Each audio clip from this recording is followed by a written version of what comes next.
যে জবাই করলে নিজের নিয়তেই জবাই করবে, আর যদি অন্য কেউ আরেকজনের জবাই করে তো তাদের নিয়তে উনি জবাই করবেন। আর জবাই করার সময় কমপক্ষে 3টি রগ কাটতে হবে। একটি হচ্ছে খাদ্য নালী, আর এর দুই পাশে 2টা রগ থাকে রক্ত নালী। এই 3টি অবশ্যই কাটতে হবে। আর যারা যারা চাকু ধরবো সবাইকে, চাকু যারা ধরবে, পশু যারা ধরবে তারা না, চাকু যারা ধরবে সবাইকে বিসমিল্লাহি আল্লাহু আকবার বলতে হবে।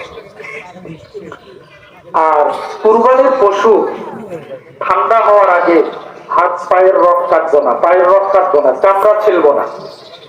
আল্লাহ কোরআনে বলেছেন 17 নম্বর পারা 15 নম্বর পৃষ্ঠা, ফাইদা ওয়াজাবাত জুনুবুহা।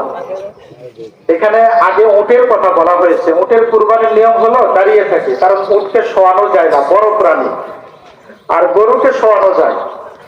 তো আল্লাহ বলছেন যখন ঠান্ডা হবে তারপরে সেখান থেকে তোমরা খাও।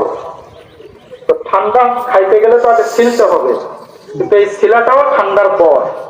আগে পশুটা যাতে কষ্ট না পায় এই দিকটা আমরা লক্ষ্য রাখবো। এটা আমরা নিজেরা হই বা কারো দ্বারা যদি কাজ করে নেই তাদের বিষয়টা আমরা খেয়াল রাখবো, যেন তারা আগে এটা করতে না পারে।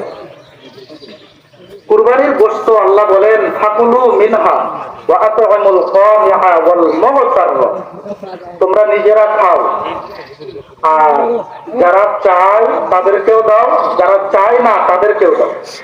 চায় না মানে অনেক মানুষ আছে অভাবী, কিন্তু মানুষের কাছে চায় না, আল্লাহ তাদের কথা বলেছেন, সবাইকে দাও।